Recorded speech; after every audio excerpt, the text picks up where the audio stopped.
A twist in the murder of e-hailing driver Isak Satlat as family confirms he used another person's Bolt profile. And New York has ordered drivers off the roads and shut down schools as a powerful snowstorm barrels in. Hello, I'm Jane Dutton. EWN, in touch, in tune and independent. At least 7 charges form part of the attempted murder case against Bellarmine Mugabe, the youngest son of the late Zimbabwean president. The 29-year-old appeared in the Alexandra Magistrates Court with his co-accused Tobias Matonze over the shooting of a security guard at the Hyde Park home last week. The guard was allegedly shot twice. The firearm hasn't been recovered. The charge sheet includes attempted murder, firearm and ammunition possession, defeating the ends of justice, contravening the Immigration Act, theft and pointing a firearm.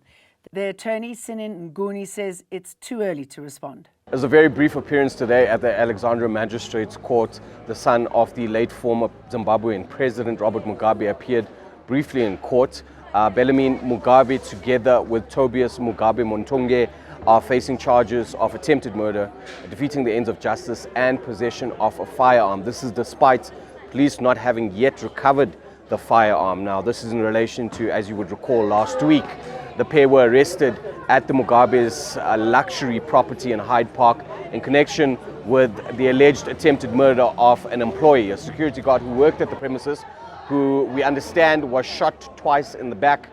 We understand and we believe that the security guard doesn't know who shot him. However, police arrested Bellarmine and Tobias last week, and they have been charged with those 3 charges. The case was postponed to next week, Tuesday, for a formal bail application, and the state intends to strongly oppose their release on bail. The accused will remain in custody until then. For Eyewitness News, I'm Oren Singh. The state intends to oppose bail when they return to court next week. A family representative for slain e-hailing driver Isak Satlat has confirmed he was using someone else's profile to operate on Bolt.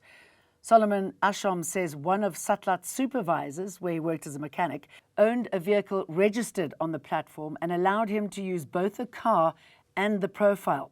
Satlat was killed by passengers in an attack captured on the vehicle's dashcam. His body and the car were later found in Attridgeville on the same day. So what transpired today in court, we were not happy that the first accused, as identified by the footage that was going viral, was not in court. I think when the court tried to inquire what transpired, it appears to be an administrative error. It is an administrative error. The court actually signed a J7. A J7 is a document that informs the officials of the Kosi Mampuru when and how to bring the accused person to court.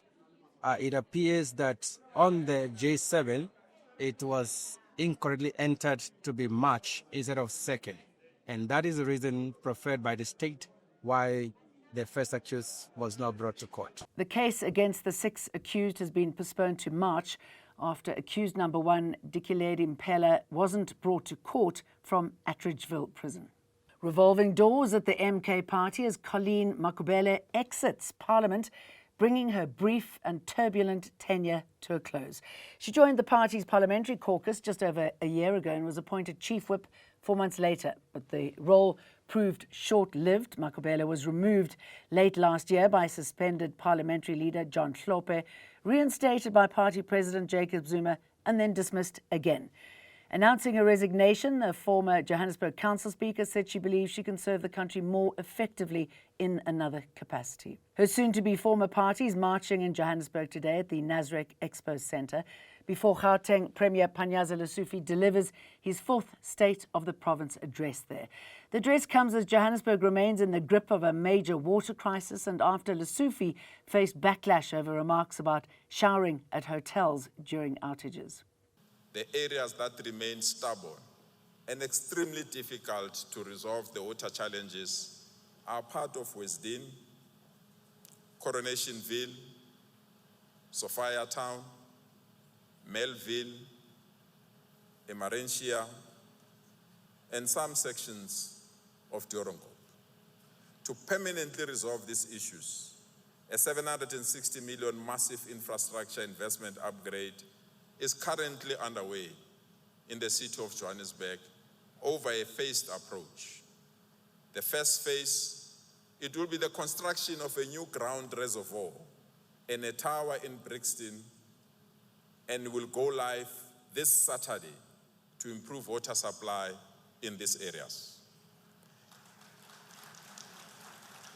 In response to this crisis, we build an emergency boosting pipe station, which will also go live next week, Tuesday, to ensure that these areas are covered with water immediately. The permanent solution will be realized in phase 2 once the construction of the 5-kilometer pipeline is concluded at the end of the year. The Special Investigating Unit has blown the lid off a permit and visa racket at Home Affairs worth more than 180 million rand.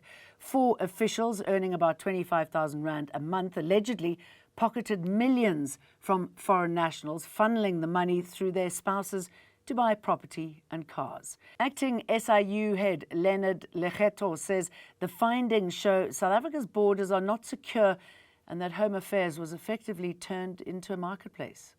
Their modus operandi was simple.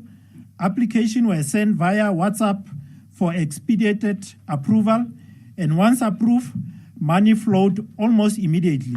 Suspended Deputy National Commissioner Shadrach Sabir has denied receiving impalas and other antelope as gifts from alleged crime kingpin Vusimuzi Katmatlala. He was questioned at the Madlanga Commission about claims that antelope were delivered to his small holding.